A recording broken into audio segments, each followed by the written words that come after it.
சின்ன திரை நடிகையான விஜே வைஷு அவர்கள் வந்துட்டு, இந்த விஜய் தொலைக்காட்சியில ஒளிபரப்பாக இருக்கும் பிக் பாஸ் சீசன் 10ல ஒரு கண்டஸ்டன்ட்டா ஆகுறதுக்கு நெறைய வாய்ப்புகள் இருக்கு அப்டின்ற மாரி சோஷியல் மீடியால உலா வந்துட்டு இருந்த நிலையில, விஜே வைஷு அவங்களுடைய சோஷியல் மீடியா பக்கத்திலேயே வந்துட்டு பிக் பாஸ் சீசன் 10 அப்டின்ற மாரி அவங்க ஃபோட்டோவ வந்து பகிர்ந்திருக்காங்க. ஸோ இதன் மூலியமா இவங்க பிக் பாஸ் சீசன் 10ல கன்ஃபார்மான ஒரு கண்டஸ்டன்ட் அப்டின்ற மாரி எல்லாராலயும் நம்பப்படுது. அண்ட் இவங்க வந்துட்டு விஜய் தொலைக்காட்சியில தனம் சீரியல்ல ஆட்டோ ஓட்டும் பெண்மணியாக வந்து நடிச்சிருக்காங்க. அண்ட் சோஷியல் மீடியால ரொம்பவே ஆக்டிவா இருப்பாங்க. நாஞ்சில் விஜயன் கூட இணைக்கப்பட்டு பேசப்பட்டிருந்த நெறைய விஷயங்கள், நெறைய கான்ட்ரோவர்சியான ஒரு விஷயங்கள்லலாம் வந்துட்டு இப்போ ரீசென்ட்டா சம்மந்தப்பட்டு மக்களிடையே ரொம்பவே பிரபலமானவங்க. இந்த பிக் பாஸ்க்குள்ள இவங்க போனா எப்படி இருக்கும்?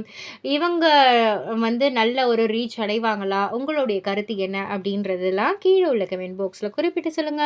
மறக்காம சேனல சப்ஸ்கிரைப் பண்ணி பக்கத்துல உள்ள பெல் ஐகானை கிளிக் பண்ணிடுங்க.